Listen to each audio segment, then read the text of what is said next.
If only you hadn't looked back. Though it was autumn, the day had seemed long, and the brief walk toward home short. As the sunlight began to fade, you and your two friends left the playground behind and trudged reluctantly home, knowing that you would be forced to pick up the games and conversations the next day. The next day that never came. If only you hadn't looked back. But you had. Turning just for a moment, you had glanced back toward the tree line, seeing the fingers of their branches clawing up toward the sky, and beside them, a figure. At first, you thought you just might be mistaken, that your eyes in the hazy blur of twilight were playing tricks on you.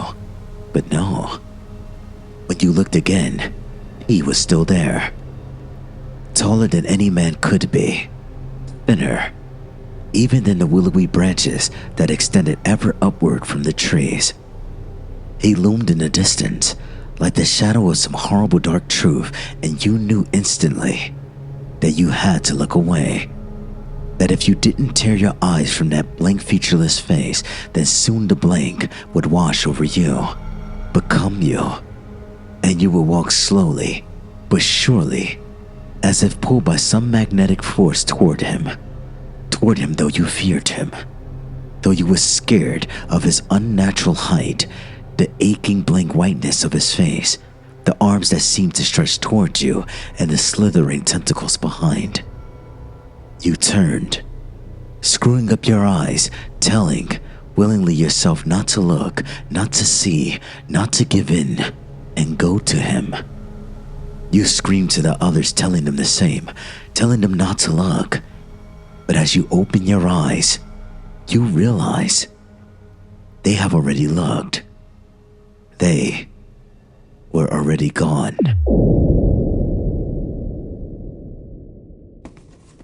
After waking up with a jolt, the girl laid in bed a few seconds longer. Reaching over to switch on her bedside lamp, she tried to remember exactly what had stolen her sweet slumber away. But she couldn't. The brunette swung her legs over the side of the bed and heaved herself up. Checking the time on her phone, she snorted when she saw it was midnight, the witching hour. Knowing that sleep would only evade her, she left her bedroom for the kitchen, a good cup of coffee on her mind. As she passed by her front door, a chill spread like a liquid fire down her spine.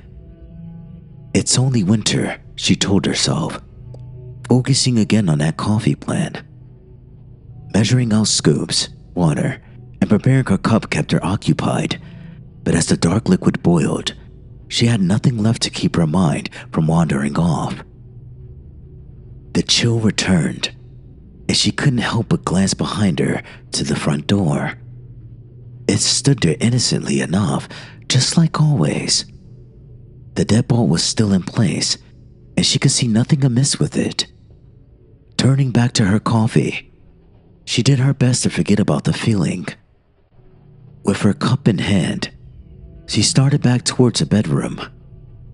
As she walked by the front door, she decided that a quick glance out of the peephole would help calm her restless mind.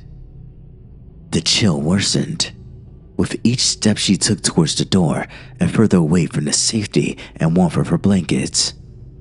She pressed her empty hand against the cold, metal door and took a deep breath before leading her eye to the peephole. At first, she could only see an inky blackness that somehow seemed to swirl in itself. When she blinked in surprise, the void melted away. She wished it hadn't.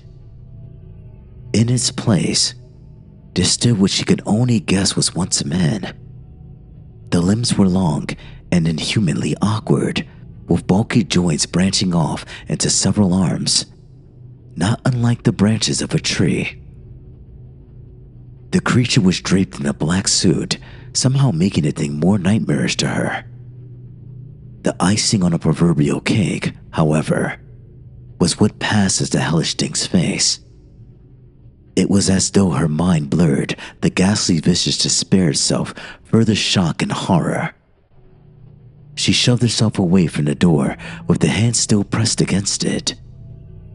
The scalding mug of coffee fell, the liquid burning her bare legs as she fell backwards and tried to crawl away from the door.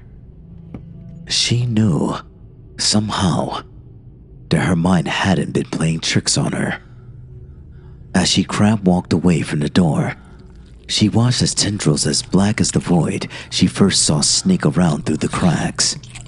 The girl was trapped between the instinct to flee and the gut feeling to not turn her back on the door.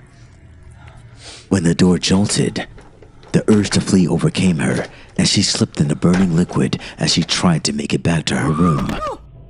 She knew deep down that she was trapping herself in a corner, but she had to get away from the door.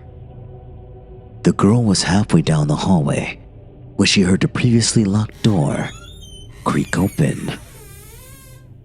She screamed and slipped into a wall, cracking her chin on it and stunning her. After that, there was only blackness.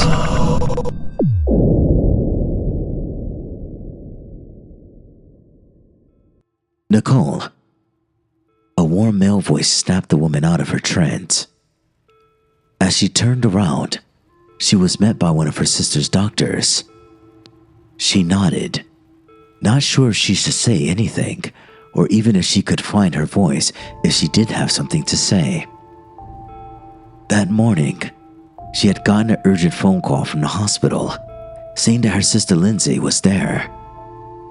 Before they had even let her see her, the doctors had pulled her off to the side and insisted that they talk to her about what might have happened.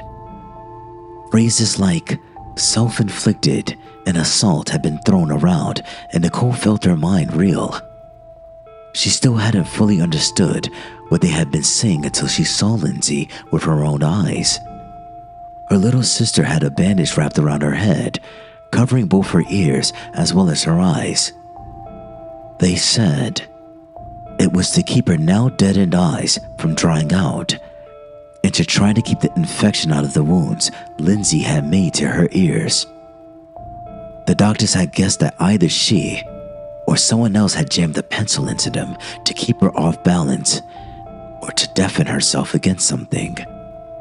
There was a mix of first and second degree burns on her hands, legs, and feet from what was assumed to be the coffee her neighbors found spilled all over the entry to her apartment.